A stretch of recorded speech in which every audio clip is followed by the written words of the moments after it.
সবাইকে good morning জানিয়ে আজকে দিনটা আমি শুরু করছি বন্ধুরা। আমি সকালবেলায় ঘুম থেকে উঠেই আগে স্নান করতে চলে যাই, এটা আমার ডেলিকার রুটিন। তারপর বেরিয়ে আমি পুজোটা করি, আগে করে নিয়েই আমি চা করতে বসিয়ে দিলাম।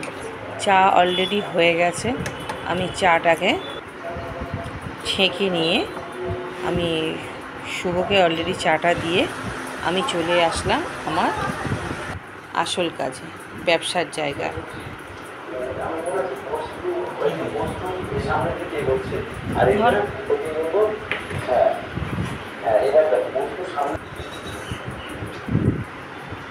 ব্যবসার কাজকর্ম সামলানোর জন্য এক দাদা থাকেন, উনি আসার পরে আমি চলে আসলাম আমার টিফিনটা তৈরি করতে।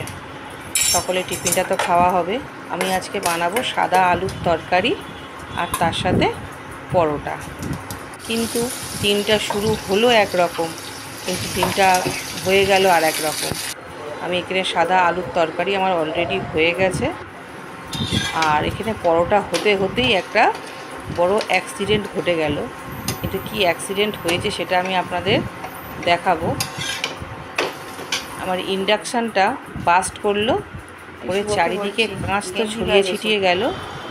গ্যাসের মধ্যে পরোটাটা করে আমরা কোনো রকমভাবে সেদিনের টিফিনটা খেলাম ঠিকই, কিন্তু ইন্ডাকশানের এখানে পিঙ্কি আছে, শ্রেয়া আছে, অঙ্কুশ আছে। আর এই দেখুন আমার ইন্ডাকশানের অবস্থা, এই কাঁচ চারিদিক ছিটিয়ে গেছিলো, কোনো রকম একটা জায়গায় জড়ো করে তুলে রেখেছি। এইরকম ইন্ডাকশান বাস্ট কারোর করেছে কি না বন্ধুরা আমাকে একবার কমেন্ট করে জানাবেন। দিনটা এখানেই প্রায় শেষ।